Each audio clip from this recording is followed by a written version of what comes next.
You see, something is going to happen. Something wonderful. My God, it's full of stars. Welcome to the Occult Rejects. And we are back with part 2 of The Catchers in the Rye. This is Mark David Chapman in the myth of Holden, Caulfield. And we are back with the lady herself, B.D. Salerno. I'm always happy to have you on. I'm really excited for this one because even as much as I was a Beatles fan, a little bit of a John Lennon fan, I actually really didn't like that much of his music, honestly, after he left the Beatles. But I definitely was into them. I actually don't know much about this. So this is like very exciting for me because I'm going to learn a hell of a lot more than I ever even did about the topic, probably just in a normal sense and not even looking at it in a weird way. So I am looking forward to this. And I'm also very happy and lucky enough to have on 2 more Occult Rejects. I got Teresa and I got Lisa, the mad scientist. Thank you all for coming on. Real quick, we'll go around and I guess in a circle, kind of in a square. We'll start with Lisa. What is going on? How are you? Thank you very much. Good. I'm very excited to be here. Yeah. Looking forward to this. Do you want to let anybody know where they can find you if they want to get in touch with you on social media? Sure. On Twitter, Solis Lisa, or Instagram, Lisa Solis. Awesome. Thank you very much. And we got the spiritual gangster. What is going on? How are you? What up? I'm good. This is reminding me of like Hollywood Squares. Remember that show? Yo, I used to love that shit when I was a little kid. It looks so funny. But yeah, thanks for having me. I'm excited because I really don't know a lot about the topic. And I was eating lunch and like reading real quick about who we're going to talk about. And I was like, oh shit, that's crazy. So I'm looking forward to what Miss BD has to say about it. Even when I was like trying to look for like images and stuff to make the thumbnail with, I was like coming across some stuff and I was like, damn, I didn't know any of this. So yeah, should be interesting. Yeah. And then the guest himself, BD, what is going on? You want to let everybody know kind of like what your deal is and where they can find all your stuff? Yes, you can find me on Twitter, Instagram. My website is strangebutTrueCrime.com. I have a bunch of books on Amazon. Basically, I look into high weirdness and crime narratives, historical events, try to figure out what happened, what really didn't happen, what part of true crime is true, what part of true crime is untrue, and suss all that out. When I find something I think is of value, I usually write about it. But thank you for having me on, Nick. I love being on the show. I love talking about my work, and so I love it too. Looking forward to this. Oh yeah, no, thank you for coming on, for sure. Mm-hmm.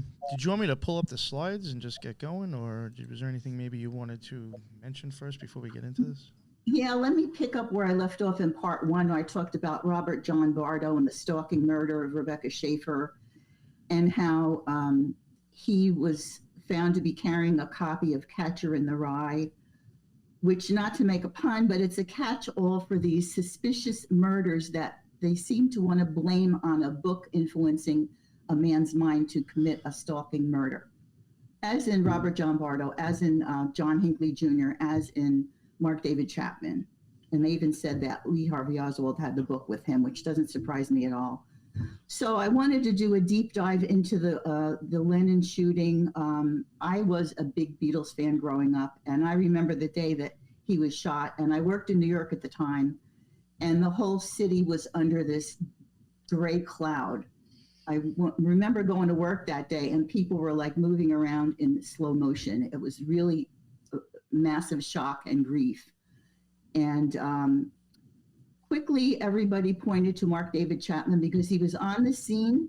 He did not flee. He stayed there, calmly reading a copy of The Catcher in the Rye. When the police arrived, he said, I shot John Lennon. And that was the end of it. There was no investigation. There was very little collection of evidence. So back then, because it's only December 1980, the guy confessed. He's guilty. Put him in jail, throw away the key. And so no investigation was done, which now to me is extremely suspicious. Back then, we just kind of went along with the flow.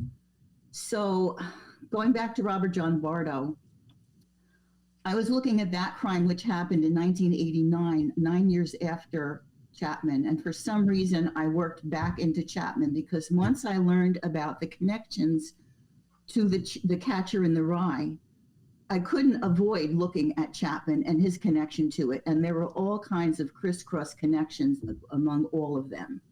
And so I wanted to map those out and analyze those and see what the patterns were. Of course, I use astrology to determine patterns also. So I took my whole mixed bag of tricks and went to work on it.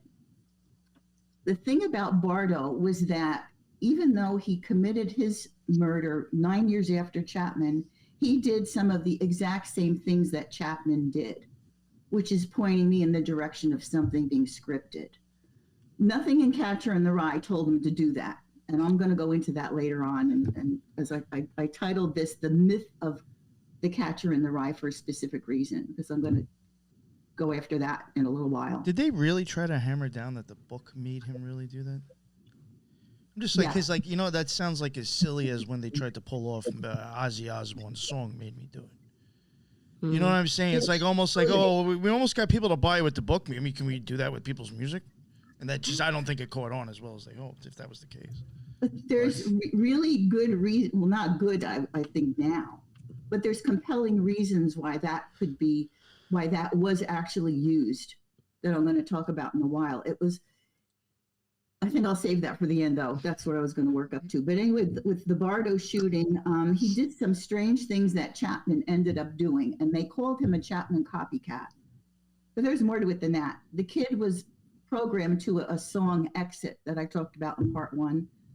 And anyway, so the things that he did that were the same were he went to the murder scene with a pouch of items, the picture of Rebecca Schaefer, the young actress whom he shot, a Charter Arms 38 5-shot revolver, and a copy of Catcher in the Rye. Now that's a weird little lunchbox to bring to a murder. I mean, it just didn't make any sense, but he brought those things to the murder.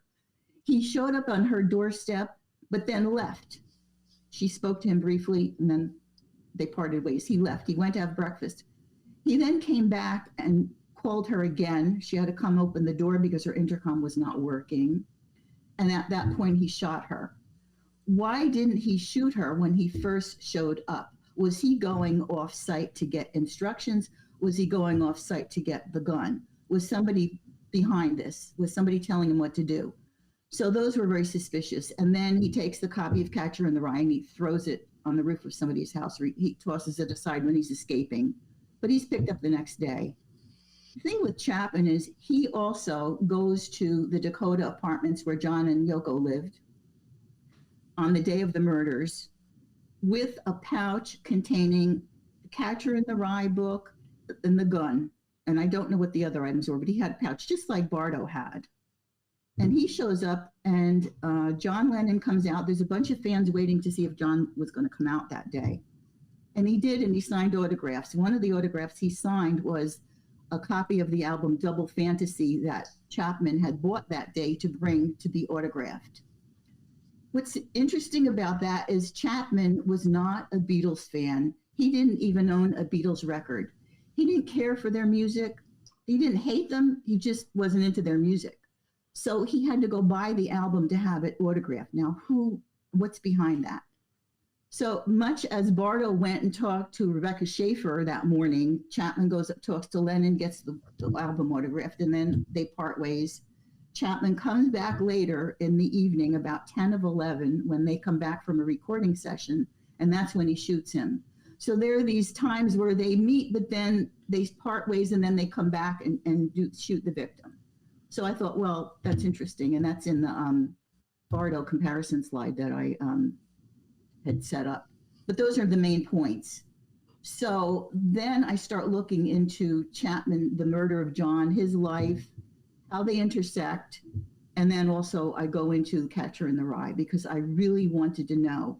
Catcher in the Rye was a big deal. When I was in college, it was required reading, and it was required reading in high schools, and it was also banned through half the country. So it's this hot topic, whether it is banned or it is required reading. Everybody's talking about it, and the banning made it even more desirable. What's in here that we want? People don't want us to read this. It actually had a lot of swear words, which the book was put out in 1951. You didn't swear in books in 1951. Not the way Holden Caulfield did. Everything was goddamn this and this bastard and this asshole and all kinds of swearing, Jesus Christ, stuff like that. And it broke literary convention at the time. The style broke literary convention because it was first person, this kid just rambling on. And he's not a very balanced kid. He suffers from depression, anxiety. He's an outlier. He's alienated from society. And it's basically the teenage angst of a young man, which everybody seemed to relate to in the 50s and 60s. So the book was enormously popular. And I had read the book a long time ago. Everybody thought it was so cool because the kid's swearing and, criticizing everybody. His big issue is that all adults are phonies. He's on this anti-phony crusade. So it resonated with young people and it became very, very popular.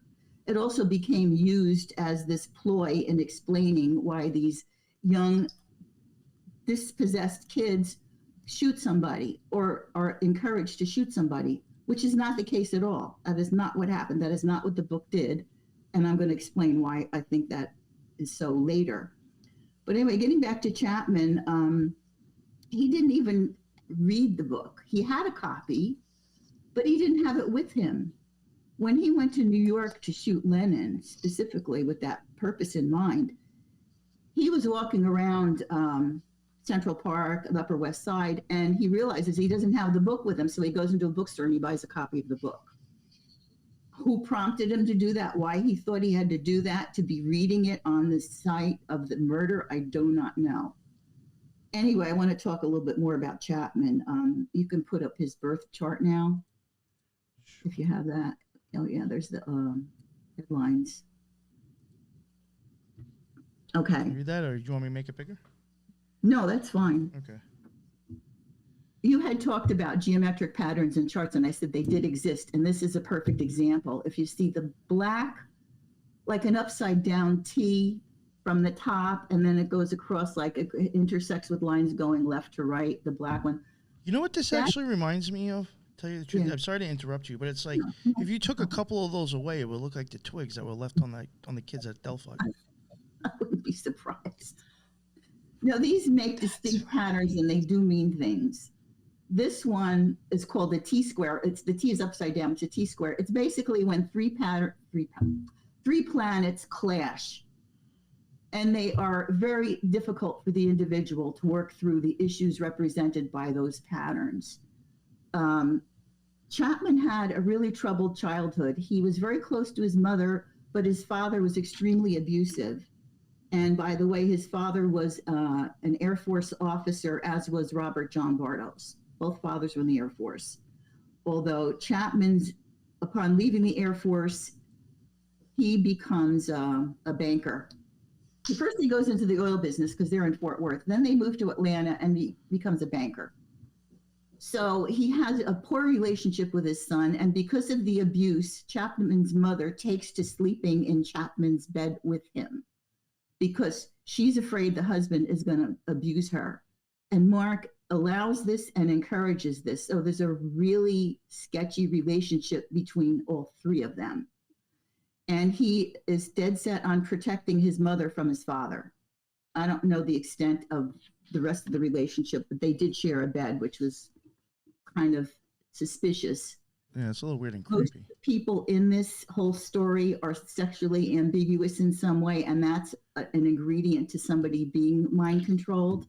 I'll get into that a little bit later. I talked about a little bit in the Bardo discussion that we had. Anyway, with this T-square, he is pretty much blocked in most things he wants to do. And it bears out in his life. He flunks out of college. He can't get a good job. He has bad luck in his love relationships. Although, by all accounts, to all the people who ever knew him, he was a very nice guy. He was a very friendly guy. He was compassionate. He loved people. He loved children, and he went on to work with children. I'll get to that in a bit.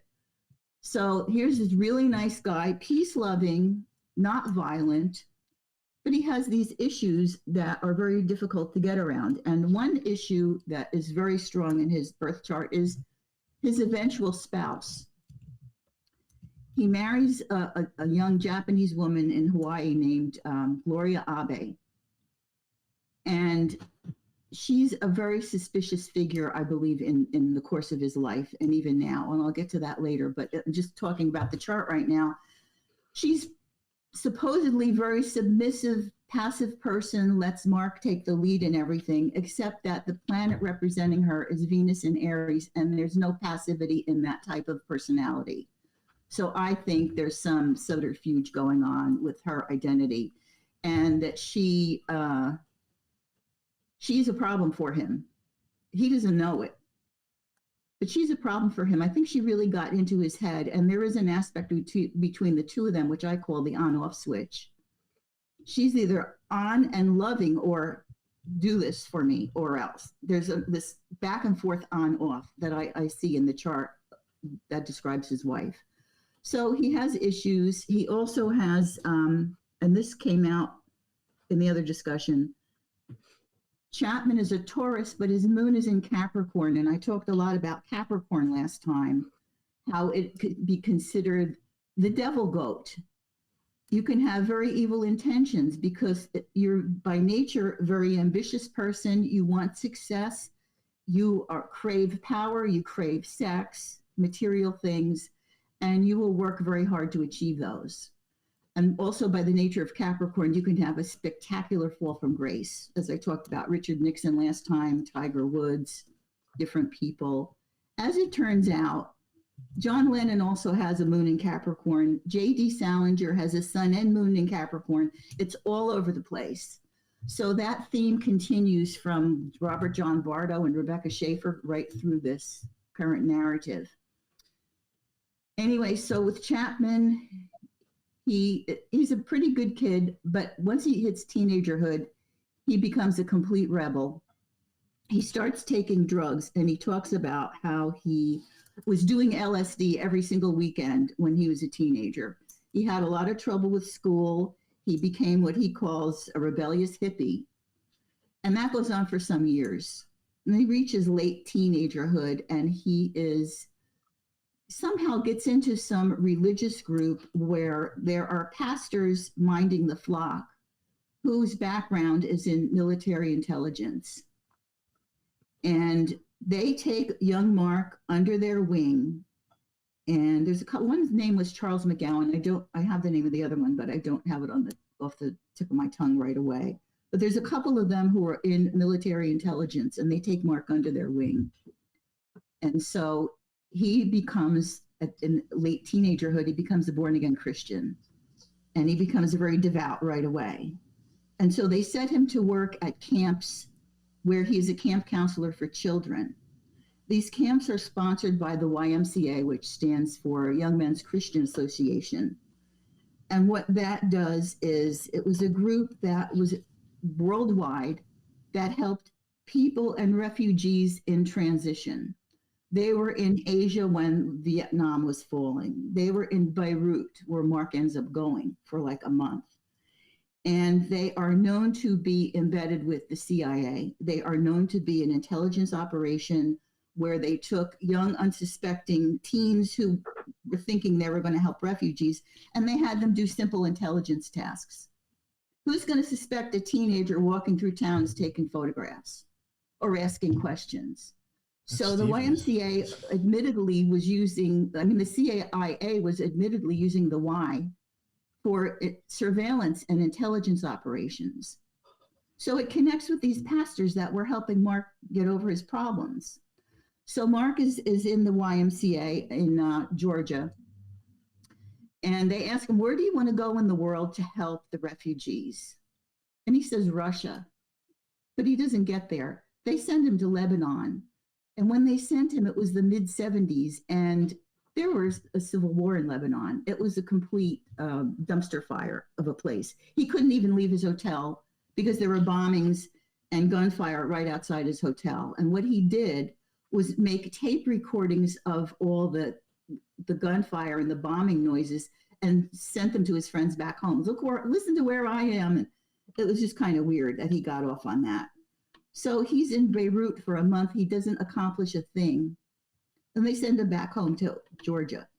Around this time, he becomes very friendly with a man named David C. Moore, who was also affiliated with World Vision. And I just want to say, when you have these refugee groups that are tending to small children, displaced people, babies, all over the world, and the CIA is backing it, what else do you think is going on? I think there's some kind of trafficking. There's too big of an opportunity for that, for them to pass it up. I don't know that there's proof of this, probably somewhere. I don't have any. But I think that there was a lot behind the scenes going on that Mark may have been exposed to. And wherever Mark goes... Can I interrupt you really quick? World Vision didn't have an attachment to the foundation or the family of some sort? I think that there was some scandal with that, and there was some scandal with them in money laundering. They were caught up doing money laundering, which goes hand in hand with trafficking. So yeah, they're a little bit dodgy, I would say. And but that's Mark's in the middle of that kind of thing. So when he goes back from Beirut to Georgia, well, he meets up with David Moore, who turns up wherever Mark goes, which is really interesting. Anyway, when he goes back to Georgia, he gets engaged to his girlfriend, Jessica. And at that time, he also comes across this very unusual, I think, ex-military guy named Dana Reeves. And Mark somehow develops a massive man crush on Dana Reeves. He goes everywhere Dana goes. Dana takes him under his wing. Mark's friends begin to notice that he is acting weird. He's acting different. He seems obsessed with Dana Reeves. The two go off camping trips. Dana Reeves teaches Mark how to shoot a gun. He takes him out to the woods and teaches him how to fire a gun. And so the two become inseparable, and all the friends are saying, what the hell's going on? This isn't Mark. We don't know him to be this way. And he was just starting to act strange. So around that time, Mark is feeling kind of inadequate with his direction in life. And he's engaged to Jessica, and he wants to make an impression. He's like, I can't advance in the YMCA unless I get a college degree. And I think Jessica would really like it if I had a college degree, so that would mean I accomplished something and I'm smart enough and so on and so forth. So he signs up for a semester at a college called Covenant College in somewhere around a place called Lookout Mountain in Georgia, which is interesting because there's a Lookout Mountain in Laurel Canyon too. But anyway, I digress. He goes to Covenant College. He can't make it through the first semester, and he drops out. And this crushes him because this was his ticket to respectability, to prove to his fiancée that he was going to be productive with his life, and to show the YMCA that he could advance and get a higher position. But he's out of there. And so I think at one point they break up, and he decides he wants to commit suicide. So he goes to Hawaii because he thinks it's a beautiful place to die in. And Jessica calls him and says, please don't do this. Please come back. You don't want to do this. And so he misinterprets that as meaning that she wants to get back together with him. But she doesn't, but she just doesn't want him to kill himself. So he goes all the way back to Georgia from Hawaii. It's never explained how he had the money for these little sudden plane trips that he was taking. But he goes back, and Jessica's like, oh, Mark, I didn't want you back. I just didn't want you to hurt yourself. And so he gets really bummed out. And he goes back to Hawaii. And this time he's serious. He's really going to kill himself. So in Hawaii, he does try to kill himself by attaching a hose to the exhaust of his car, pumping his car full of carbon monoxide. But somebody catches him, and he doesn't succeed at that. So in that sense, he also fails. And so he's hospitalized because it was a close call. The weird thing about that was he was on the island of Waikiki. I think the town was Kailua, and they only had one hospital. There was a main hospital where any emergency, any accident, anything of that nature, you went to Queen's Hospital in Kailua. However, he was not brought to Queen's Hospital. He was brought to Castle Memorial, a small hospital that had 3 patients in a psychiatric ward. Castle Memorial was founded in 1963 by the Church of Mormon. So the Mormons were running Castle Memorial. And they guess where they put Mark? They put him in the psych ward for observation. And it was known later that that was a testing ground for behavior modification and mind control. So he's right in the environment where he's going to be mind controlled. Something's going to happen to him. He's already on his way because of his association with these other people in his life, the pastors and Dana Reeves. So he's at Castle for a while, and they really like Mark, and so they want to keep him there, so they give him a job to keep him there. And which is, I think, in my mind, they want to keep an eye on him. He's, one of their trophy guys that they're going to mind control and program him for God knows what. So he's working at Castle Memorial, and he's only there for a month or two, and he decides he wants to take a trip around the world. And he manages to do that. They say that he took out a loan from the Castle Memorial Credit Union, having only been an employee there for maybe couple of months. I don't know how the trip was financed, but the travel agent who helped him plan the trip was a young woman, Hawaiian woman of Japanese extraction background, named Gloria Abe. She helps him plan the trip. He goes to 11 different Asian countries. We don't know what he was doing there, but along the way, somehow meets up with David Seymour around, I don't know, it was Vietnam or Singapore, one of those places. And so he comes back, and by then he has a relationship with Gloria Abe, and they get married. And so from that point on, Mark starts to change even more. He all of a sudden decides he wants to become an art collector. And he starts collecting art. He starts borrowing money from his family to buy these artworks. Now, we know now that art collection is heavily involved in money laundering. Yeah. It's really interesting, and I wish I would have took notice to it or like saved the screenshots, because I really don't want to go back into it now. But like even looking into like these smiley face killing murders in Texas, there was a lot of people that were kind of like associated with whoever was in the business that like would have some sort of like art thing. Like until the third or fourth one, I was like, okay, there's something here. I didn't, save them all, but I even started noticing that. And I think for the reason that you're bringing up is that I think that it is huge for money laundering, or even doing other things and claiming it's art so the thing doesn't get open. Mm-hmm. Yeah, it's I really do huge definitely business. think. I mean, there's even a lot of cults that we've covered in the past that somehow have like a little bit into like art and music or shit like that.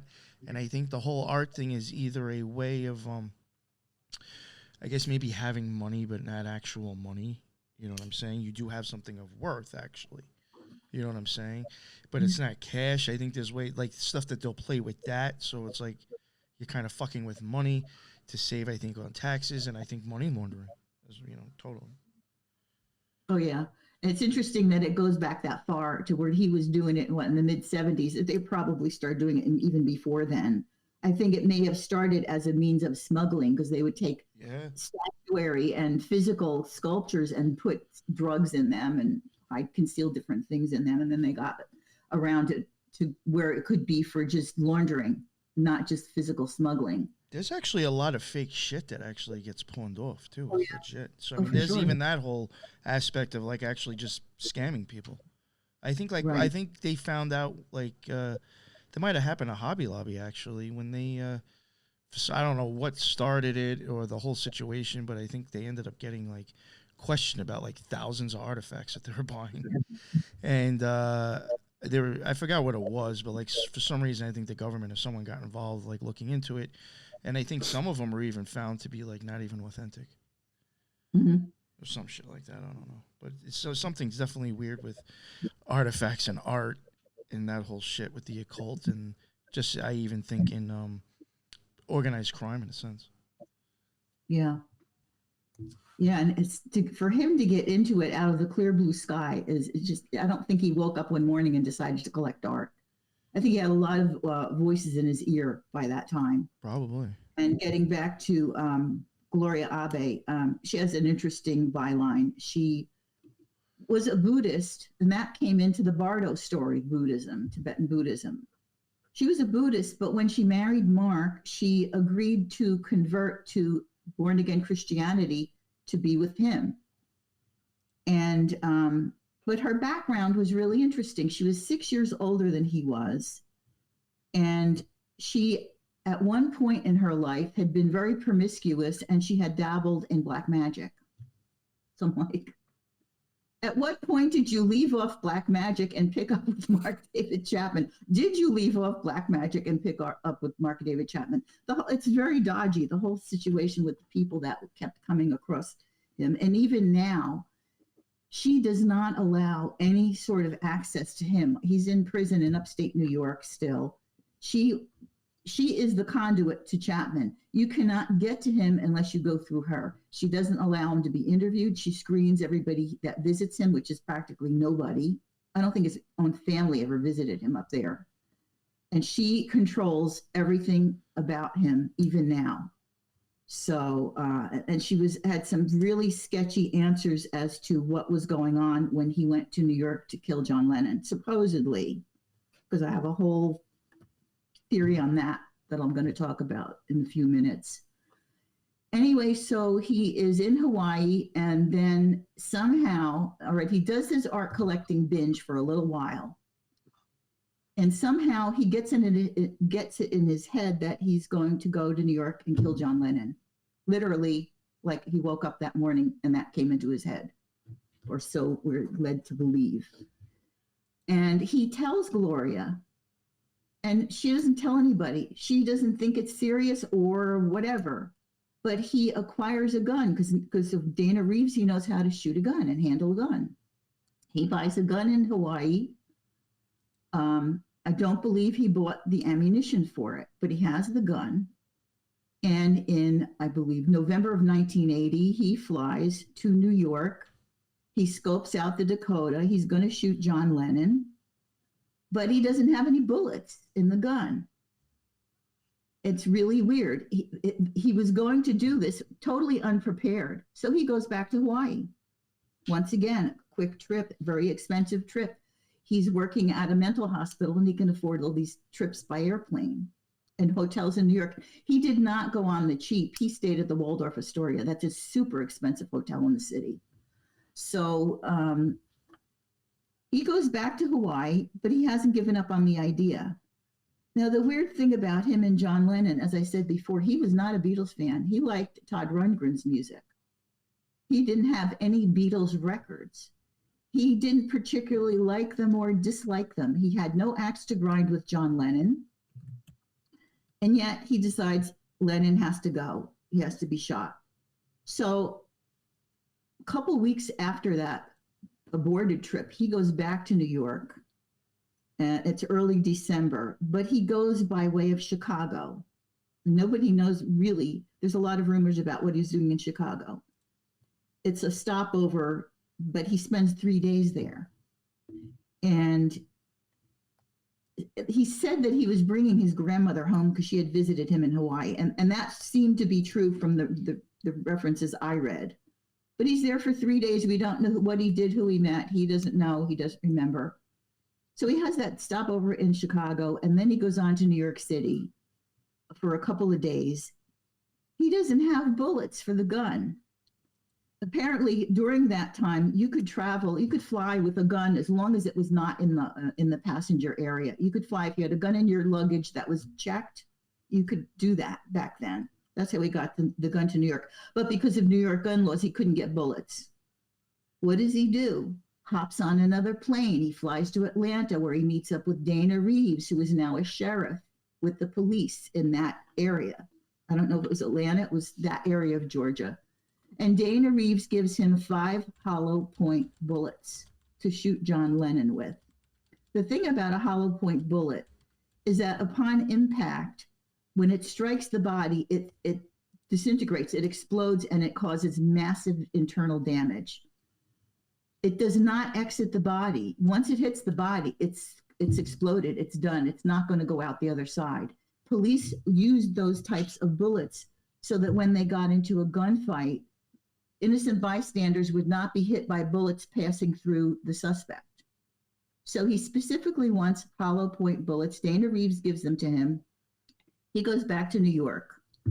Now, he goes through a lot of things that later on I compared to different things that Holden Caulfield did in The Catcher in the Rye. So maybe we'll bring that. If you want to bring that slide up, I know I'm jumping out of order, but I think it's probably good to just go through those. And then I'll go back to those charts. Sorry. Not a problem. Is this just where my talking led me. So these are the next ones. The next one. Yeah. Okay. Chapman Caulfield comparisons. Holden Caulfield hung out in Central Park in The Catcher in the Rye. That's basically where it was, most of the action took place in the story. And they had both flunked out of school. Holden flunked out of prep school and Chapman flunked out of college. And they both had parental problems with abuse. Chapman brought a record double fantasy for Lennon to autograph, and Holden buys a record for his kid sister when he's in New York. He's visiting his kid sister. They both meet up with a call girl. Neither of them have sex with her. They have sexual issues, but they both meet up with a call girl. Chapman, during one of his cab rides through the city, he offers cocaine to the cab driver, which is a weird incident because he not only asks the cab driver, do you want to snort some coke? He says, I'm Mark David Chapman and I'm going to be famous, which sounds to me like a plant, somebody impersonating him.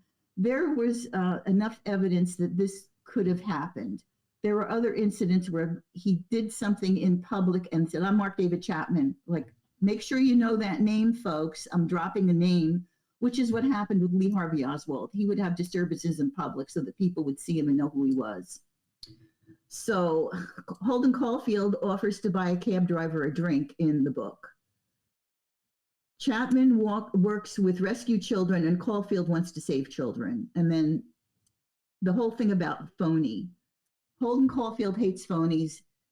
Chapman said John Lennon's a phony. Robert John Bardo said Rebecca Schaefer's a phony, and so on. So all of these link to Catcher in the Rye, which really point to a scripted narrative leading into Catcher. Oh, it was Catcher in the Rye because in Catcher in the Rye, Holden offered the guy a drink. Now Chapman offers the guy cocaine. It's all the same. He took it from the book, which is a myth. Okay, I'll get into that in a bit. Anyway, so Chapman he stays in various hotels in New York and he's hanging around the Dakota. And he goes up and December 8th, Lennon's going in and out of the building and he gets his autograph, just like Bardo got to see Rebecca Schaefer before he shot her. And he gets the autograph and then he leaves and he hangs out and he's talking to other fans. He goes out to lunch with two women who were waiting there for Lennon's autograph, and they said what a nice guy he was. He was so personable. I really liked him. But when Lennon comes back at 10:50 that night, he gets out of a cab. He was supposed to have a limousine that night, but the limo drivers never showed up. He had a limo take him wherever he went, and he had two bodyguards. Neither were there on the night he was shot. They were off duty, which is a real big red flag in my view. So the first red flag about the shooting is Lennon and Yoko Ono get out of the cab and they have quite a walk to go to this vestibule of their apartment building, which is all glassed in. There's glass doors, glass windows. They go in and there's a stairway and they go up. There's a concierge office and then they go to the back to get to the elevator to go to their apartment. On the walkway, it said practically every reference I read was that Chapman shows up and shoots John Lennon 4 times in the back while he's walking towards the vestibule. Yoko is either 20 feet in front of him or 20 feet behind him. Nobody's clear on that, not even Yoko. So I'm like, what, when you get out of a cab and you're with somebody and you're going home, you walk side by side, you walk together. You both get out of the cab, you walk together to your apartment. Why were they walking 20 feet apart? What's going on with that?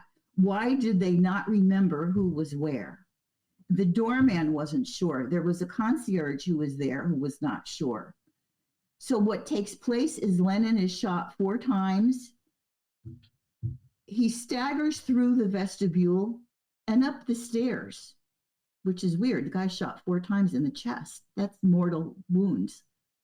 And he collapses on his way. I guess he was trying to run away. I don't know what he was doing. He falls, he collapses there. And shortly there afterwards, he dies. So all the things I've read were conflicting, and the statements were conflicting. Chapman, after thinking he fired the gun, because he doesn't remember firing the gun, Chapman then calmly sits down, pulls out his copy of Catcher in the Rye, and he's reading it when the cops arrive. They aren't even sure which cops arrived on the scene first.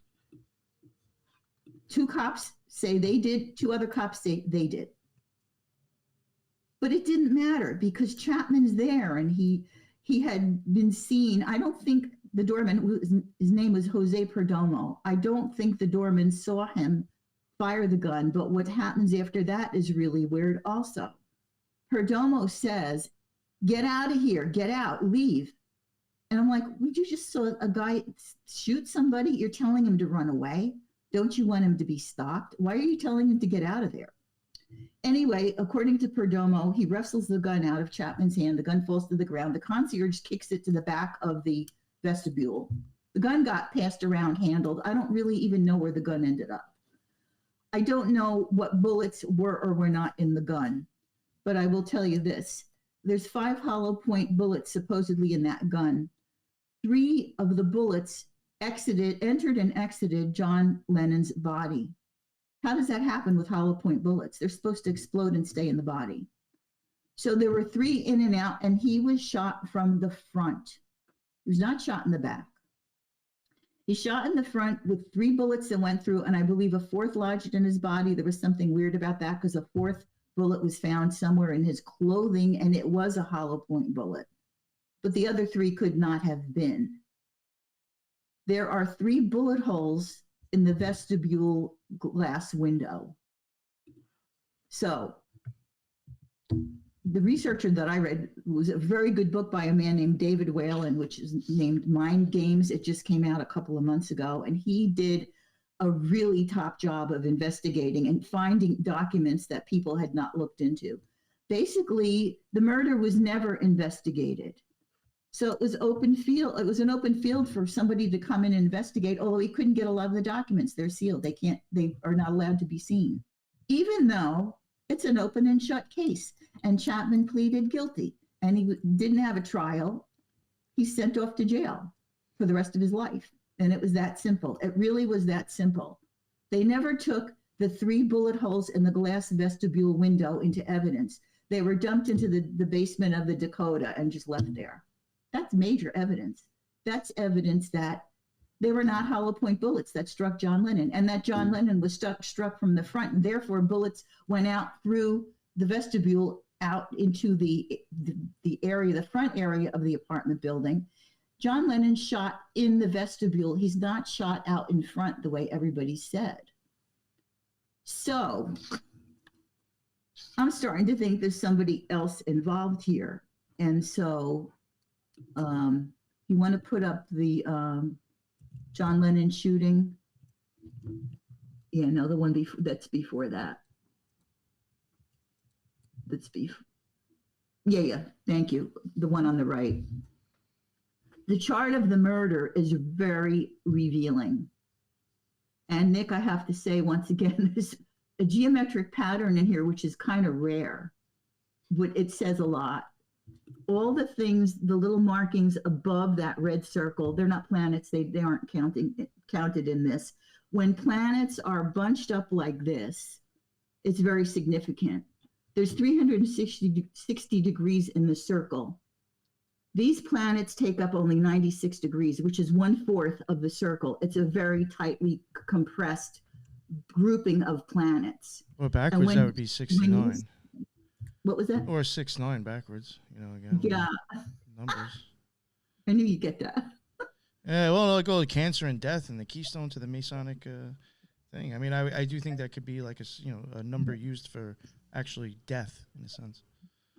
Yeah, for sure. Like Riley, then the Riley Strain case. Riley's name is 69. Oh, wow. Yeah, it's just I like would have to get the chart for when he was found. There was something with when Toby Keith died, something equaled 69. I forgot how that worked out too.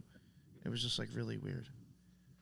Yeah, so it's 96, and what it's saying is real interesting. There was one purpose to this death. It was a single focus to this death. And everything went into making sure this went perfectly according to plan. And it did, because we still don't really know what happened. And I don't believe Mark David Chapman did this anyway. Because what the chart is telling me is that there was one other person on scene who was directly involved in the shooting, who happened to know John Lennon. And I'll swear by it. It's right there in front of me. It's the green circle to the left, just inside the red circle. The motive is money. It's about money. It's about a lot of money. And once again, we have Chapman has a Capricorn moon. Lennon has a Capricorn moon. At the time of the shooting, the moon was in Capricorn, and it was next to a violent planet, Mars. This is the night of your shooting.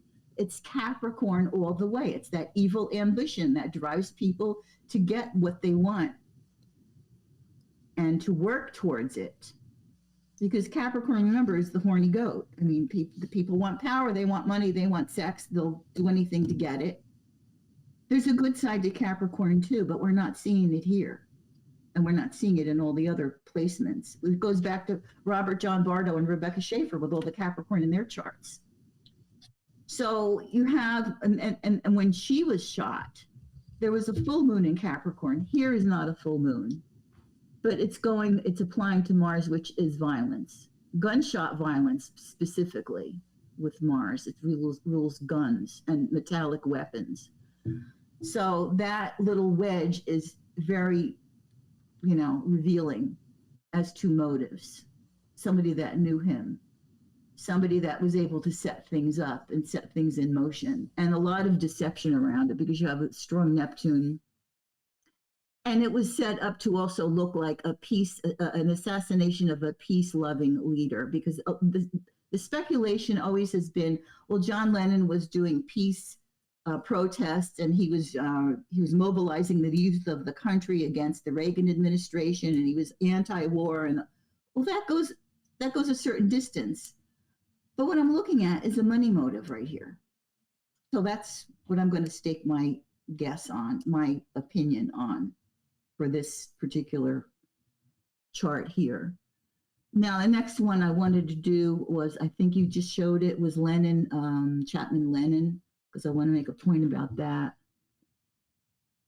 Yes, wait, keep going. Go to the next one. Mark David. Yeah, no, I'm sorry. It's the one after that. There's so many of them. Go back to the one you just had before that. Go back one more.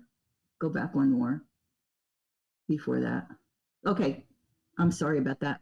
The one on the left, I wanted to see the relationship between Chapman and Lennon, if any, because as I did this with Bardo and Rebecca, where I put the charts together and I saw this lust and desire and how it was a revenge murder, but it was also an insanity type of murder where he was not in control of his faculties. And so I got a lot of information out of that. When there is a murder, there is definite energy between the killer and the victim. They may not like each other.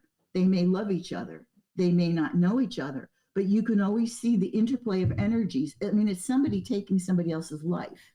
That is pretty strong energetic connection to a person. So I overlaid the charts of John Lennon and Chapman, and I went to see what's going on between them. What is the attraction? What is driving them? What's a motive? Anything.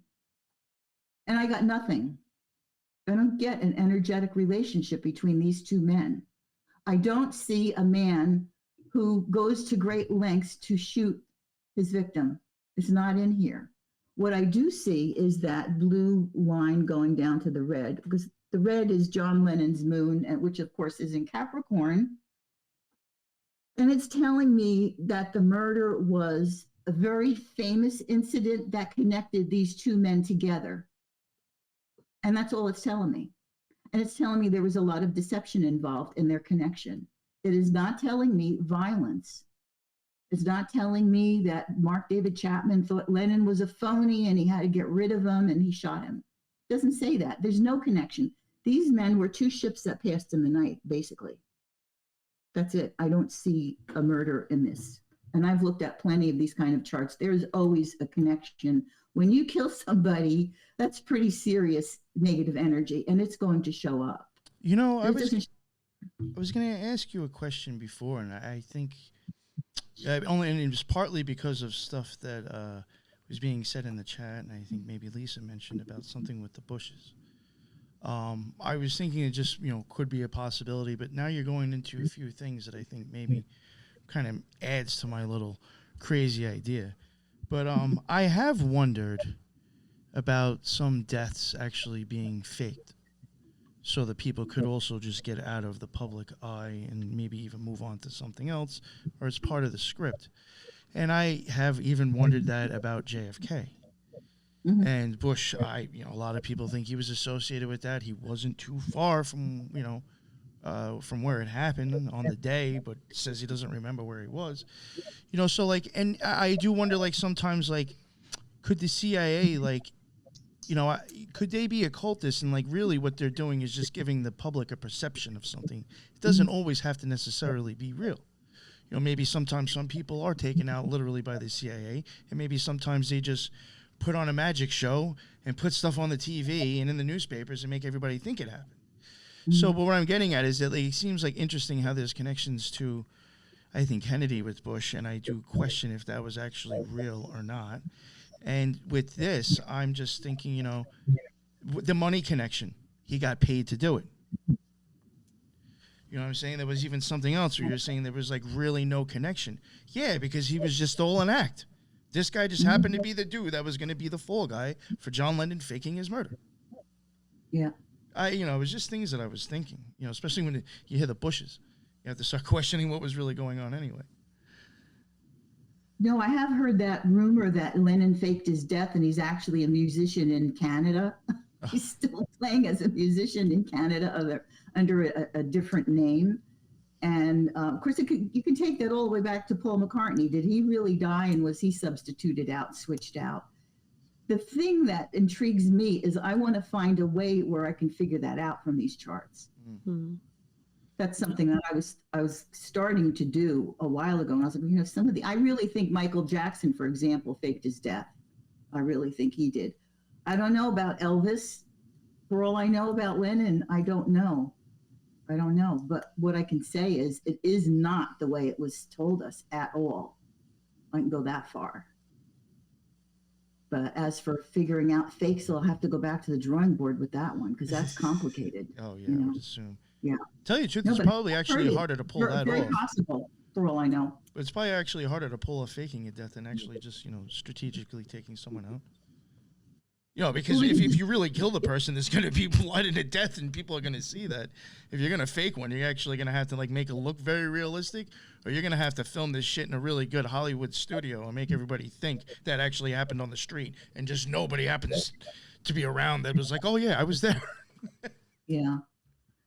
Yeah, I think it would be harder to fake it, because you don't want people talking. When people are traumatized and scared because somebody in front of them really did get lit up with 4 bullets going through their body, that's easier to be confused about than a fake where that it didn't go down. Mm.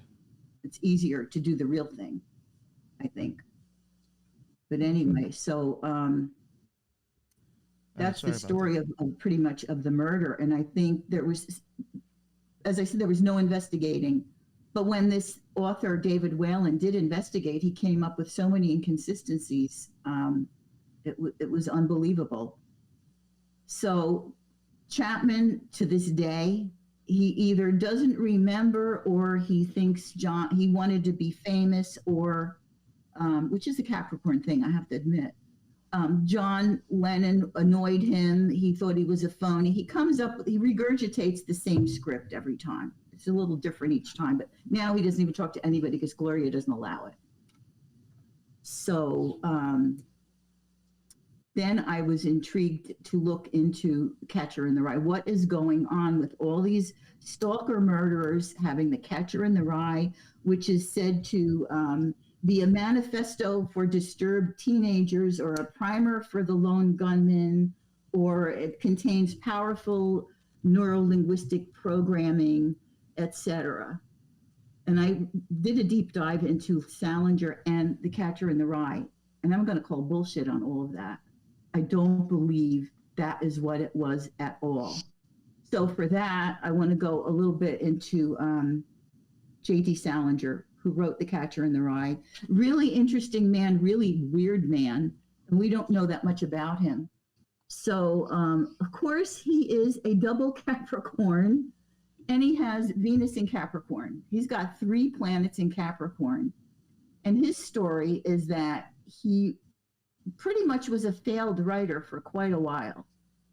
He finally clicked with Catcher, but before that, he had a hell of a time publishing. And after that, he had a hell of a time publishing. And he got to the point where he didn't even try to publish his works anymore. He just said, I love writing and I'm going to write and I don't care what anybody thinks of it. He really disliked publishers. And I believe it was his dislike of phonies that bled into the book. And I actually believe that Catcher in the Rye is an autobiography of Salinger. And that's it. It's a little embellishment here and there. But Salinger was, he was born January 1st, 1917, something like that. He's born the day before Bardo. They're both Capricorns, which fills the story. And he is born of a Jewish father, but a non-Jewish mother, which is odd because in Jewish heritage, the mother's Judaism is what is conferred to the child. And yet his mother's not Jewish. So I think he had an issue with that growing up. He felt a little bit estranged due to that. He didn't fit in well with other kids like Holden didn't. As a young man, he goes into World War II and he immediately goes into military intelligence operations. One of his assignments, he was stationed in Europe. His main assignment was what they called denazification, or deprogramming Nazis who were being brought to this country through Operation Paperclip. I don't know how you deprogram a Nazi. I don't know what that means. I don't know if he was really just repatriating them and they were using some, cool kind of terminology to describe that. But it indicates to me that if he was involved in some sort of deprogramming, then he knew what programming involved. Okay. So during the war, he is exposed to some really horrible things. And he suffers from PTSD to the point where he needs to be hospitalized. And he's in the hospital for a while. That's telling me he's a fairly sensitive person. And there was something else that happened to him. His father wanted him to go into the meat packing business or something like that. So he spent time in a slaughterhouse and he was so sickened and horrified by it that he became a vegan. The rest of his life, he would not touch meat. That's telling me there's a level of sensitivity in this man that doesn't like blood, doesn't like violence. He couldn't handle it during the war. He told people after World War II, years later, he said, I still smell burning flesh sometimes, because he was so traumatized by some of the things he saw. So it's around 1946, he writes his first story with Holden Caulfield as a character. I wonder if he wrote it when he was in the mental hospital recovering, because Holden Caulfield is telling his story in The Catcher in the Rye while he's hospitalized in a mental health facility. I think that's when Salinger conceived of Caulfield. And then he put out another story in 48 with Holden in it. And then he finally realized, look, this is going to be my first novel. I want Holden to be my first novel. I'm not putting it in a story, I'm putting it in a book. And that makes a lot of sense because writers write about what they know. And the first book, most of the time, is something mirroring events in their life. Because it's your first book, you're insecure, you're not sure what you're doing. You want to write about something you definitely know, that you're familiar with, and you can describe, and you can tell it in a story. So he writes Catcher in the Rye, it's published in 1951. And so I thought, I really wonder what Holden Caulfield's chart would look like. I bet it would be the chart that the book was published. So I did a chart for Holden Caulfield because I was just curious. Anyway, I didn't finish Salinger's chart here. He had contact with some very unsavory institutions, and he himself underwent some severe psychological trauma, what those circles opposite each other are telling me. And that he also, unfortunately, I talked about Venus in Capricorn being the sign of a cheater, the sign of a serial cheater, and he did cheat on his wives multiple times. It also indicates a predilection for somebody much, much younger. And when Salinger was 53 years old, he was involved for several months with an 18-year-old woman. And he dated women much, much younger than him, even when he was married. So he had that, the horny Capricorn side coming out. But he was exposed to, he had to be exposed to some sort of programming stuff, at least during the war, from what this looks like. And when he published Catcher in the Rye, right after that, he went into seclusion pretty much for the rest of his life. He didn't like the fanfare. The book created a whole shitstorm of attention. It got banned. It got recommended. It was all over the place. And people were approaching him to make it into a movie, make it into a play. The guy could have made a fortune. I'm sure he did make a fortune eventually because 70 million copies of the book sold. Even if he was only making maybe 10 cents a copy, that's a lot of money. So, but he wasn't after the fame of the book. He felt such a connection to Holden Caulfield. That was his alter ego, I think, the way he described him and the way Holden was in the book, and how protective Salinger was of Holden Caulfield. He didn't want to sell him out. He didn't want him being in a movie. He said to people, if anyone ever plays Holden Caulfield, it's going to be me. I'm the only one who's going to play Holden Caulfield. That's pretty much telling you how possessive he was of the character and how close they were, closely linked they were, probably on an emotional level more than anything else. So he goes into seclusion. He rebuffs all kinds of lucrative deals to make a movie, to publish the work, etc. And what gets to me is I'd love to know what he thought when they started to bandy his book around in all these crimes. He didn't give interviews, so I couldn't find out anything. I really wonder what he would have thought. People are saying, this is laced with NLP and persuasive language that's going to make kids want to rebel and, turn on the establishment and thus and such and so forth, which it was none of those things. I don't know how he would have felt about that. I don't know if he cared. I don't think he cared that much about people. I know he didn't like phonies, neither did Holden Caulfield. So we'll just go to the book for a minute. It's just basically the story told by Holden, where he's just flunked out of like his fourth prep school. He has a very bad school record. His parents can't figure out what to do with him. He's terrified of their disapproval. So he doesn't tell them he's flunked out. He just runs away to New York City, spends several days in New York City. And it's basically a recounting of what he did on those days. And he called a lot of people, a lot of his friends. He went to visit teachers he hadn't seen for a long time. He visits with his sister. And it's really kind of pathetic. The kid was very, very depressed, very lonely kid. He had trouble connecting with people. He was very socially awkward. Now, a lot of teens are going to identify with that, especially back then, probably now. But now the book, nobody would think twice of this book. It was shocking for what it was in the early 50s. Now you read a book with swearing and people are disaffected and feeling out of it. That's nothing new. It's not going to garner any attention. So in the book, Holden goes, has these various experiences in New York. He wants to meet up with a prostitute. He's, sexually inexperienced, and he does meet up with a prostitute, but he gets rolled and beaten up by her pimp. and he has one misfortune after the next. And then he goes to this nightclub and he wants to impress all these girls, so he's buying them drinks all night long. That's telling me he wants human connection. He's not a sociopath. He's not even a psychopath in the making.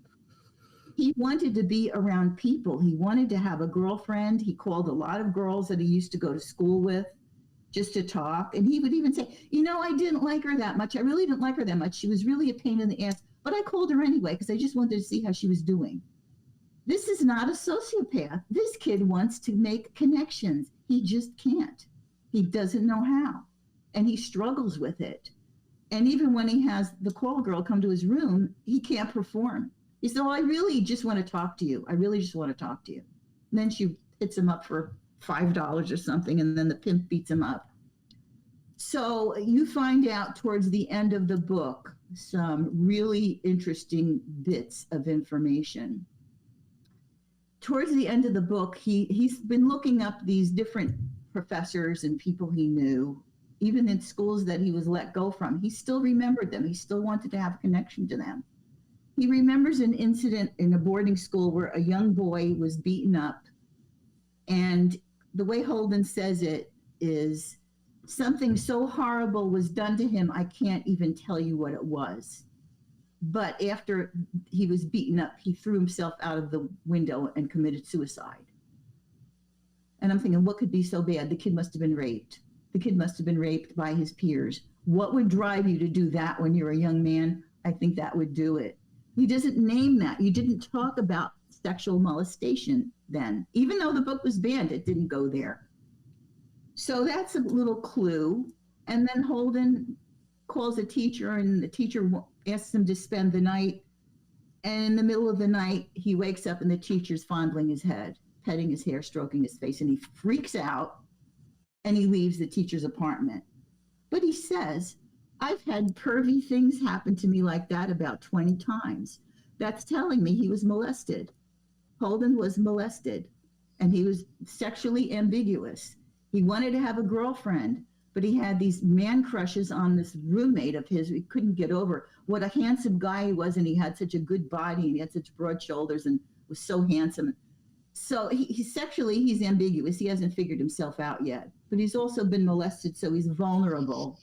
He's an open wound of confused emotions. And then, so towards the end of the book comes out the whole story of what is really The Catcher in the Rye. What is it really about? And I gave it a lot of thought, and I realized, he's telling you everything in the title. The title's telling you the whole thing.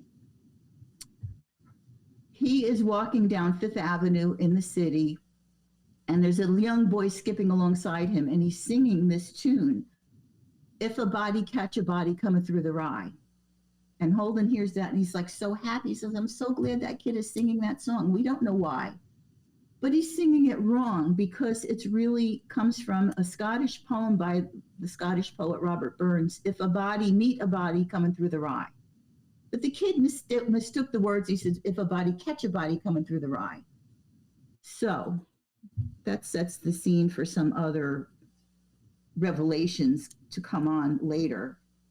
So Holden's happy to hear that. And then he meets up with his sister, Phoebe. And just like Mark Chapman brought a record to John Lennon, Holden Caulfield buys a record to give his sister Phoebe as a gift. What's the name of the record? It's called Little Shirley Beans. Now I hear Little Shirley, and I'm an older generation. I remember Shirley Temple. She was a child star. She was most popular featured in movies where she's singing, dancing, sitting on the laps of old men and sucking a lollipop. And there's even a song, and the name of the movie is The Good Ship Lollipop. And what does that make you think of?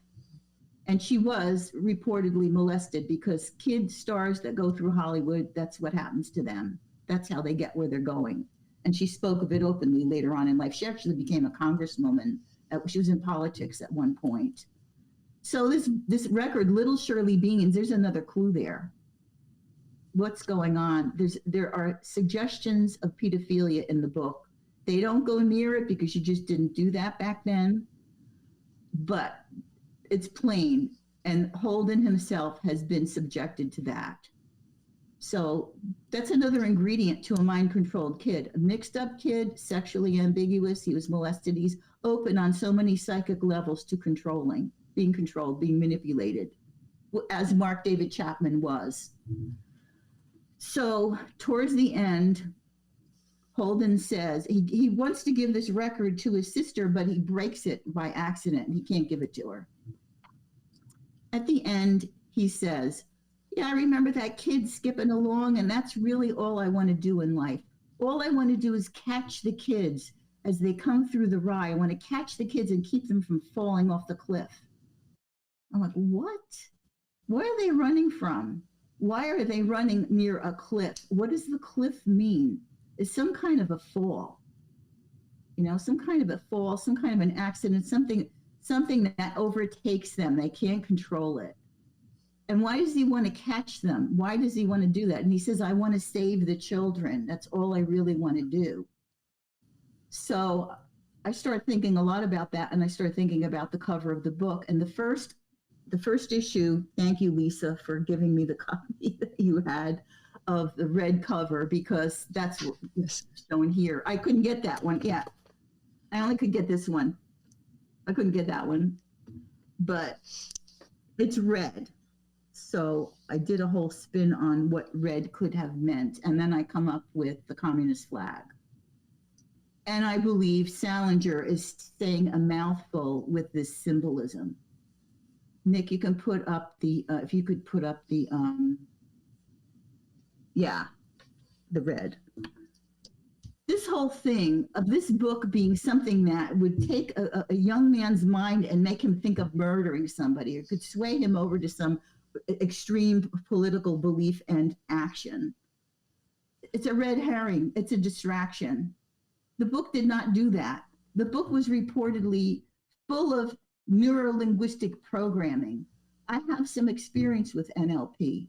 I know what it can do. It can be hypnotic. It is basically the idea that language affects and modifies behavior. And it can. Every writer knows that. The difference is the use of what I call word magic. What the difference lies in the intent. Any writer who writes something wants the reader to read it. They want you to be interested in the work. They want you to read the book. So they are going to phrase things in a way that is rhythmic, flowing. It's interesting. It leads you through a story. That's word magic. It's not word magic to try and incite violence or to convince somebody of a certain political belief. Like you might read a white supremacy manifesto, and those are loaded with very convincing, very powerful words in a certain juxtaposition that can affect people's emotions. So the difference is in the intent, and I do not believe in any way that Salinger had that intent. It's not in the book. I mean, I took apart sections of the book looking for evidence of that. I see a break in conventional writing. I see stylistic changes that were revolutionary for the time. I don't see how a kid could get carried away with hating phonies and wanting to do something to them. It's ridiculous. So I think what Salinger was doing, because the writer has final approval of the covers. He had to have picked out and approved this, not maybe picked it out, but he had to have approved this cover and the color scheme, which looks so much like the communist flag. And if it was intentional, it's telling me maybe Salinger knew exactly how this was going to be used. Maybe he knew it was going to be this red flag for, kids being mind controlled and led into these, antisocial beliefs. And I think he was putting out a warning, and I'll just read what I wrote here. It's the red flag of communism, and there was the Red Scare of the 50s. Anything that went counter to the culture of the 1950s, you were labeled a commie or a pinko. They used to say pinko, which is kind of ridiculous. You were a commie, a communist threat. It's the way they're using the word racist now and the way they're using the word anti-Semite now. Back then it was commie, pinko. So I just said Salinger's referencing the group mind enforced by a totalitarian state. In communism, you're all supposed to think alike. You're all supposed to believe the official jargon. everybody started believing that about Catcher in the Rye. They started thinking this is laced with seductive behavior that's going to make kids, do crazy things. It's going to alienate young men, and it's going to mobilize them towards taking action. I don't know how it was going to do that. And then when I go on to say he would allow only the title and name on the book cover. Later, he changed the artwork to the image of a horse on a carousel, which is also interesting. The image of children riding in a circular hypnotic motion. He's sending up a red flag. Here's the carousel one. You can see it. There's a horse here in a carousel. It could even be very much like the chariot, too. Yeah. And so I'm thinking that he probably knew where this was going to go. I don't know that he could do anything about it. He was in seclusion. I don't know if he cared. He might have been horrified for all I know. He was making money off the book, and he was writing, and that's all he cared about doing. So to me, this is like Catcher in the Rye, CIR. If you modify that anagram a little bit, it can look like CIA. Just change the font a little bit. CIR looks like CIA. Everybody is doing, this is a clue. Here's a clue. Here's a clue. Don't miss it. Here's a clue. This is why this happened. Mark David Chapman read this, and this is a clue. It's a magic show. This is a clue. But over here is what's really going on. This is what's really happening. This is CIA was all over that, pointing at this book when they were the agents responsible for everything else that took place. It's a red herring. That's all it is. And suitably, it was a red color. It's a red flag. There's just nothing in the book to justify what it has been given credit for. So I look further. Why is it Catcher in the Rye? What's going on? And I didn't put it on this last list. But Caulfield sounds like a Scottish name. Sounds very Scottish to me. So we have Holden Caulfield. We have Robert Burns' 1782 poem, Coming Through the Rye. And Coming Through the Rye is funny. It's really a song, a poem about people, if a body meet a body. And then it talks about kissing. I think that the rye fields were a place where people hooked up. They went to make out. They went to have sex. What were kids doing running through a field where people were meant to have sex and hooking up? What's the suggestion with that? So there's Coming Through the Rye. It's Scottish. What is the meaning of children running through there? Now, Holden had bought himself this hunting cap. It's very significant in the story. He finds this red hunting cap in a store for $1 and he falls in love with it, but he only wears it backward. A hunting cap is, if you've seen pictures of men that went like on fox hunts or blood sport things that they did, there's a long peak in the front and it's just like a baseball cap in the back. But he wore it backwards so that the peak went out the back. Why did he wear it backwards? I think he's telling us his mind is messed up for one thing. But he's not the hunter. He is the hunted. He's wearing it backwards. He's hunted. Kids are hunted. Young people are being hunted. And then it brings me to the next idea that I had. What's going on with the rye? Rye is a staple in Europe. It has been for hundreds and hundreds of years. They make rye bread. They make rye whiskey with it. It grows in a cold, damp climate, which is Scotland. And there was some research that came out in 1976 to the effect that rye will grow, if it's not properly kept, a fungus called ergot will grow on it, and it can cause hallucinations, hysteria, spasms, crazy behavior, because it's like a mold. It's like a very dangerous fungus, a mold. And they, from this research in 1976, they speculated that during the Salem witch trials, where they had barns full of rye from harvest, they went bad and they may have infested the community, causing what people thought was demonic possession, which was really people acting crazy because the mold was getting to their brain. And so that was something that came out in 76, but I thought, well, wait a minute. What happened before that? And I talked to Lisa and we talked about what is a component of making LSD. Do you want to talk about that a little bit, Lisa? It looks like would she freeze up? Sure. Yes. So ergot produces okay. Did I freeze? No, just a when you horrible asked me drag. to A speak. horrible drag. That's all it is. Am I back now? Yeah. Okay. So ergot is a fungus, and its main toxin is lysergic acid amide. And it was Albert Hofmann that was looking at this specifically and synthesized LSD, which is lysergic acid diethylamide. That's where you get the LSD from instead of the LSA. But ergot itself, when it gets, I guess, infected with this fungus, then it produces this toxin, and when ingested, it will give hallucinogenic effects. It is also found to be a toxin in morning glory seeds as well, but the actual one that's used the most is the ergot, which is the one that grows on rye. Okay, because Was that that answers your anything question. that Sid Barrett's father was into? Or no? Yes, Sid Barrett's dad was an actual physicist that was looking at specifically ergot as well. Ergot on rye, to be more specific. Mm-hmm. Interesting.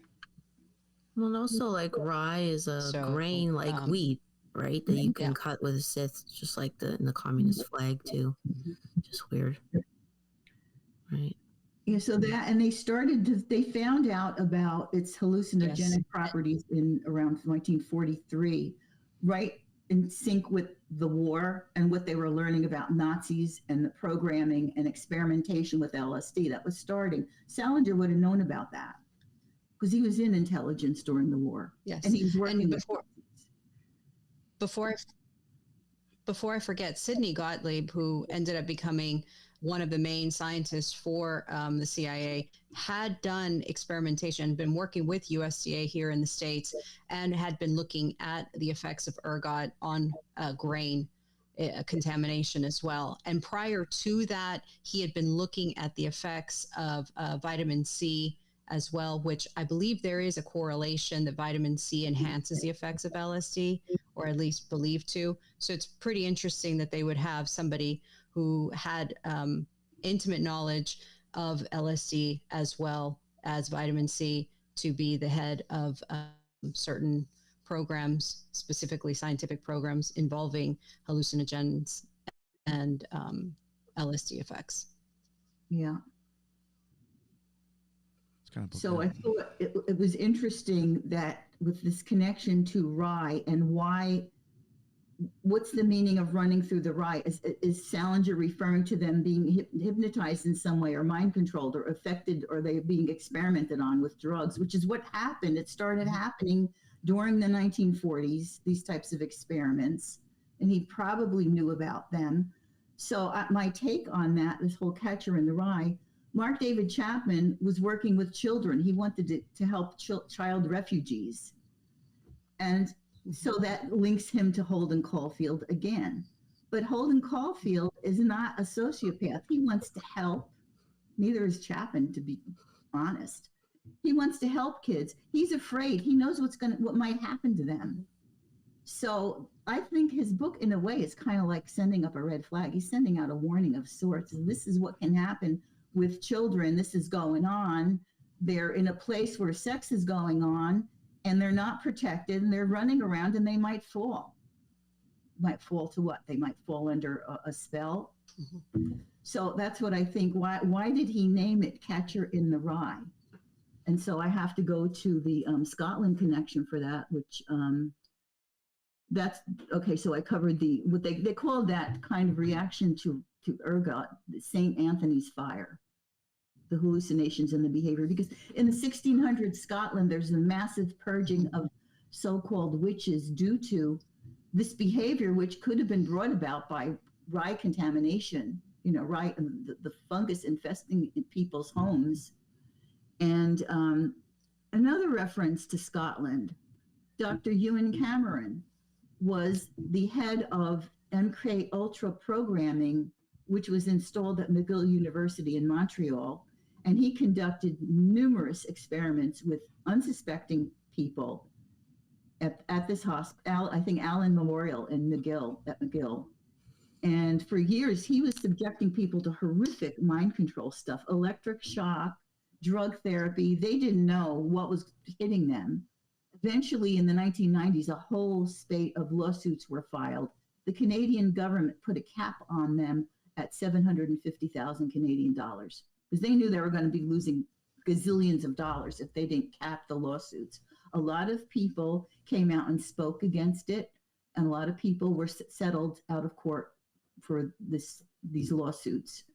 There's another Scottish doctor, Dr. R.D. Lang, who was famous for behavior modification with LSD. He treated Sean Connery during the 1960s.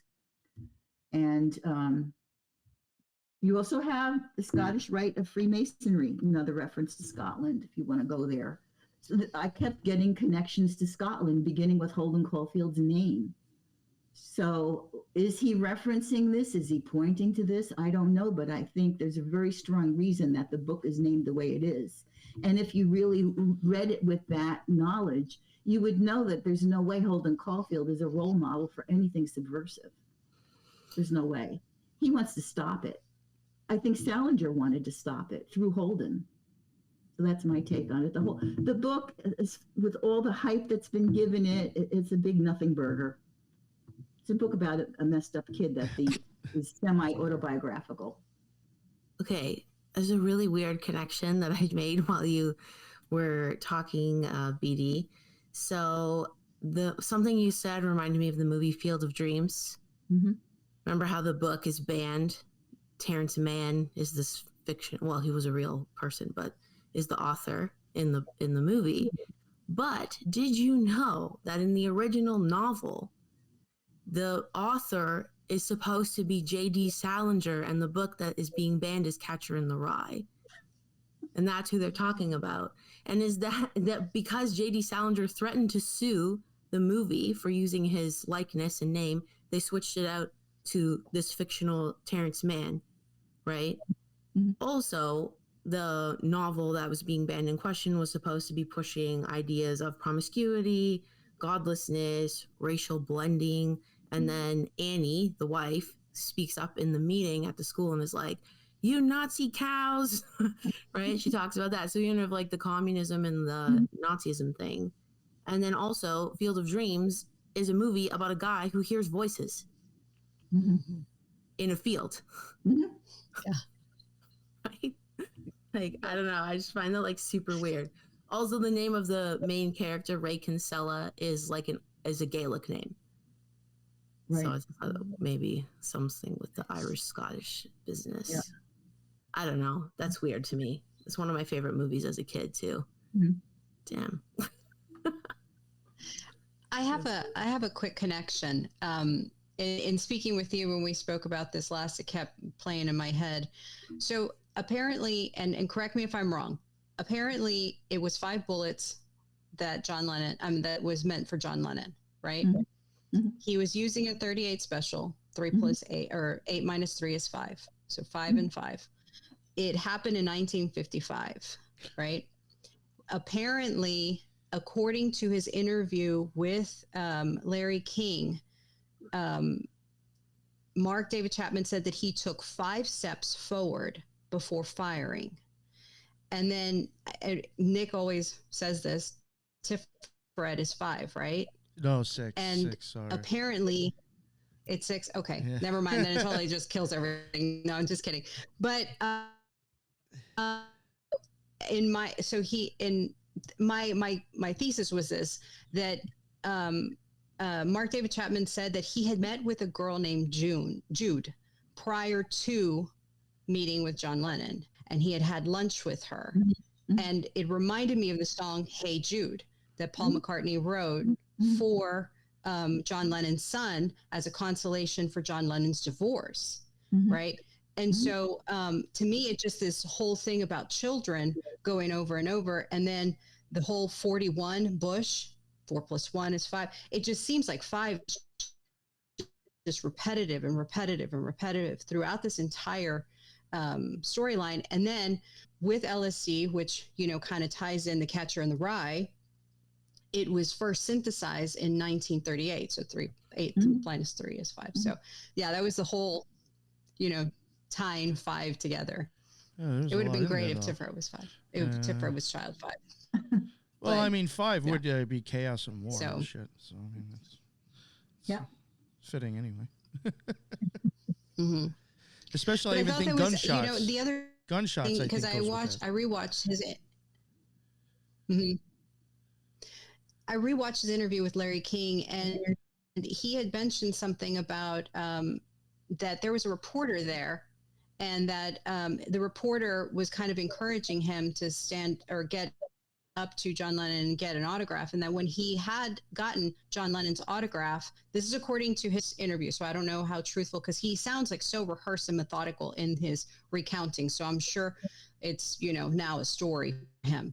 But it seems like he said that whenever John Lennon finished giving him the autograph, John Lennon was already running late and he had to go to another radio station of some sort. But he stood there and said, "Is there anything else?"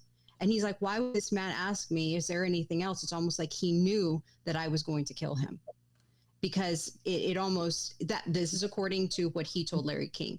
And it almost seemed like at that moment he backed away, because he's like, it took him by surprise. And then it wouldn't be later that he saw him coming out of the hotel. But he did say, "I had asked Jude for a date that night. Had I gone to dinner with Jude, I would have never killed John Lennon that night." And it's just weird how this Jude person comes into play, kind of reminding me of the song "Hey Jude." Yeah, there were a lot of that was my correlation. Sorry. The gun thing was the same gun that Bardo used, Chapman used, the Charter Arms 38, was the same thing. And I just lost my train of thought on that one. Just lost it. But anyway, there were people milling around there that were very weird. And Chapman didn't remember a lot of what he told Larry King before that interview or after it. He had said, "I don't remember shooting him." And he says, "I took 5 steps toward him." So, and also I know what it was. It was that there's a Charter Arms revolver, and that was the name of one of the Beatles albums, was Revolver. Came out not too long before it. Well, no, it was in the late 60s, but that was one of their albums. So word things tie in, numbers tie in, and discrepancies too. If I remember correctly, I could be off, but I even think that album Revolver was like kind of the album where you heard their music change drastically. That's just my opinion. I think that I could be wrong. That was the one with with Tomorrow Never Knows or something like that. I could be wrong. So some song like that. I think it's at the beginning of the Craft movie too, or some shit like that. Oh, really? Yeah, but like another version of that. But like that song to me, and like Norwegian Wood, if that's on the same album, those are very different sounding. That's when like George Harrison started getting into the sitar more. So it it's interesting how, even in my opinion, that was actually a time when I think the Beatles actually changed too. Musically. Yeah, Tomorrow Never Knows is the last song on the album. Yeah, then it's definitely my opinion. I think that album was like when they really started stepping out of their comfort zone for real, because then you really started getting a lot more of their psychedelic shit after that, if you want to consider it that, or whatever you want to call it. I think that Norwegian Wood was on Rubber Soul. Oh, then I could be wrong. Maybe it was Rubber Soul that maybe that one, but I know Revolver was like starting to get kind of like. Then he started to make the break. Yeah. Norwegian Wood's not on Revolver, but the song Eleanor Rigby is, and that's all about lonely people. Right. So it's interesting. Well, I don't know. Stories like this, sorry to interrupt, BD. Cases like this always remind me of the movie Nefarious, if you guys have ever seen that. Mm-hmm. Right? So, like, the main character is basically demonically possessed, and there's a psychologist trying to evaluate and determine whether he's just insane or otherwise. So it's interesting, because a lot of what has happened in Chapman's childhood sounds like, there's entryways there for demonic influence, as we all have in our life through trauma through events that occur, right? But it's interesting. I always think of that movie when I hear cases like this. Well, I'm glad you brought up demons because I left out one point, which was that it was said that Chapman was possessed of demons, and there's a story how he was a priest outside of Attica prison performed an exorcism, blah, blah, blah, which I don't know the veracity of that, except that one of the demons that he was possessed by was named Dobar. And you have Robert John Bardo, 9 years later, who's carrying Catcher in the Rye to the murder of Rebecca Schaefer. Ew, that's weird. You can't make this stuff up. I mean, oh, for real. And just even how you said, BD, like so many times, it's like he didn't remember, or like he had no like recollection. It was trance-like. You know, it's almost like one. Is it schizophrenia or is it something else? Right? He was not diagnosed with that. Bardo was schizophrenic. Chapman was depressive neurosis. That's what, but how far do these diagnoses go? You don't know what was put into the guy's head. You don't know what kind of things were insinuated into his thinking to change his behavior to that extent. I mean, just have no idea. Or is a lot of mental health really something else? We call it, we just slap this term. I think it's possession more than, I think it's more spiritual. I don't believe in psychiatry. I think all this stuff is as a spiritual basis connection, and psychiatry is just an attempt to control it and manipulate it and lord it over people who are too afraid to try and help themselves with no blame attached. I mean, to direct people towards strong drugs and what they do to you and how they can incapacitate you and have side effects that cause other issues. Yeah. And it puts you right in the palm of doctors. You give your power away to them. That's what I think the worst thing is, that encourages. Go to the psychiatrist. He'll tell you what's wrong with you. You know, it's my own personal opinion. But on the subject of movies, I had wanted to go into, I know I don't have time, but I had wanted to touch on John Hinckley because there's such a direct connection between John Hinckley and the movie Taxi Driver, and that draws back on Chapman, which is mind-blowing. I'm not going to do it now. We don't have time. But I had hoped to be able to touch on that at some point because Taxi Driver was laden with all of the things that various assassins did. Right to where when I said Chapman did the same things that Holden Caulfield with the Taxi Driver and this and that, and buying the record and all that. Same thing with Taxi Driver and John Hinckley, who is obsessed with Jodie Foster, who plays in Taxi Driver as a young trafficked teenager. And that was supposedly based on Robert De Niro plays this Taxi Driver, Travis Bickle. That story was based on the assassin Arthur Bremer, who shot Governor George Wallace when he was running against Richard Nixon in 1972. He didn't kill Wallace, but he was paralyzed for life. So that's based on Arthur Bremer, who used a Charter Arms 38 revolver, by the way, when he shot George Wallace. And then in that movie, Mark Chapman was supposedly basing his activities on Travis Bickle. And there's a whole connection to certain movies. I think that crime and culture are intricately linked. I mean, you can't separate one from the other. But you can't also say that predictive programming doesn't happen either. That's all over the place. So it's real interesting to see, you know. That whole connection with movies. Movies is another magic. I mean, it's another illusion. So. Yes. Absolutely. That's what I was even saying before, not to get back to like the weird shit, but like I question, you know, is this partly movies just handed to us? You know, these like quick horror stories we're feeding to the public. I don't know. I think it's very possible there could be much more Hollywood to some of this stuff than I think we realize. Possibly. Was there anything else that you wanted to cover, BD, with that? I think you did a thorough job. I'm not saying, you know. Yeah, no, I just, they brought up this ergot thing with the Scottish authorities, who were trying to pin down what happened during that witch hunt. And I had a really interesting response. I don't know if you wanted to know what it is, but I could just tell you in a second. Sure. University of Edinburgh, it is concluded that ergotism was not likely to have been involved because there is no documentary evidence of ergot poisoning in Scotland during the witch hunts. How are they going to document it? They didn't know what ergotism was during the witch hunts. Furthermore, in order to develop ergotism-infected rye or wheat, it must be digested by individuals. Since there is no evidence that rye or wheat was part of the diet of the 16th, 17th century Scots, ergotism is unlikely to have been responsible for the witch crazes. If they only went and looked up rye and saw that Germanic tribes brought it from Saxony in 500 AD to the British Isles, and that it was a staple food during the Middle Ages, they missed that memo. They were so quick to deny any connection to ergot poisoning because it hit too close to home. They didn't want people looking into what other uses it had.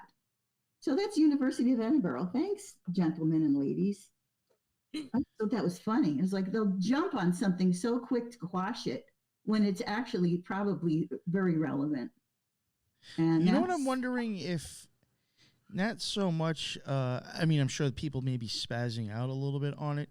Probably could help with the hysteria, I'm sure. But I'm wondering if it's just like a low enough doses to where it puts like the person almost into like a paranoid, like you could be easily led to believe and get hysterical and frightened over the idea.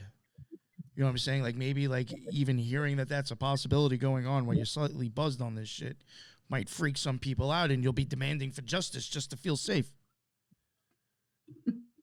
Who knows? I mean, that shit could have worked so many ways if that was the case with the witch trials. Yeah. If people are eating it, who knows what kind of reactions and how that influenced that. That's really weird. That's an interesting thing to think about and look at. Yeah. Well, when you get a fast denial, you always know, uh-oh, I hit a nerve. Yeah, right? Because that could definitely ruin someone's trip if they believe that shit. Oh, man. I guess we'll leave it there. I think that was perfect timing. That was an amazing episode. I thought the first one was wild. I think this one was actually better. I mean, I didn't even think that was possible. There was a lot of wild stuff in here, and even the people in the chat were like, wow. So you didn't see what I left out, though. I mean, I could be talking even now. I just had to stop because even this morning I found something. I was like, oh, my God, am I going to try to squeeze that in somewhere? And I didn't. But this is the gift that keeps on giving. When you start doing this, the rabbit hole goes all the way through to the other side of the world. Yes, and then you're in another galaxy. So, it just keeps going. But literally. It would be fun to do Hinckley at some point. I don't think it's essential. But there are, again, those weird connections to culture and film and Catcher. But that would not be anywhere near as substantial as this episode was. So, Oh, you can always let me know when you want to come at some point in the future, Definitely. Just let me know when you're ready for a topic, and yeah. You're always welcome on. I guess one thing I could even plug going forward, eventually within a few weeks, I was thinking if it's doable, maybe doing the first 1 or 2 parts. I would like to prefer to do it live, just so like the listeners and the fans don't have to wait another month for it to drop. But we will be eventually start like recording for the Smiley Face Killers. And we'll be covering like 6 cases in Texas, and then JJ has like 6 cases that are spread out, I think, between like Ohio and a few other states. But I think it's going to be a really detailed, in-depth, really wild and crazy series. I think with the connections that you'll see with police, with bars, then with Shriners, the Rotary Club, Lions Club, art. It's just like a really sketchy thing. I mean, there's even some business things that I may show that I'm like, I don't even know if this is even in their best interest or legal for them to be doing in the position they're in. It almost seems like you're getting a little too close to home and double dipping. So, I mean, regardless if it's not tied to the crimes, there's definitely some shady, questionable stuff that will be shown within law enforcement and the bar scenes in some areas. So, and especially even with the cops and the Fraternal Order of the Police and all that shit. So it gets a little and weird. Medical examiners. Yeah, even with medical examiners and things that some are tied to famous crimes that really started a whole fucking shit ton of problems in the United States. It's just very weird. Very weird. And I think it's going to be like a really, not to pat ourselves on the back, but I think it'll be probably one of the best takes, I think, on this topic. So, and that's really due to all the people that I'm bringing on to the topic. Really, it's not because of me. It's all, everybody has their own little niche, and I think it's going to be amazing. So keep an eye out for that. I'm hoping like within a few weeks we can eventually try to start episode 1, and that will be me, BD, Lisa, and JJ Vance. And yeah, it's going to be a banger. Thank you, everybody who jumped into the chat. That's what's up. We had a crap ton of people in there today. We had a lot of people adding a lot of stuff, as usual. Like I say, if you can go back and check out the lives, I highly suggest that. Check out the chat if you don't mind watching this stuff. There was a lot of good information and just tons of interesting stuff in there. That's what's up. That's why I like to try to go live at least once a week. I appreciate the listeners and the stuff they have to add. I thank you all for taking the time out to come on the show. And yeah, everybody's links are in the bottom. You want to catch BD and any of her stuff and any of her books, it's all in the bottom. I think I got a link tree for her now. I got Teresa's and Lisa's. Their stuff will be in the bottom. And that's the end of another Occult Rejects. And until the next one, everybody be well. Later.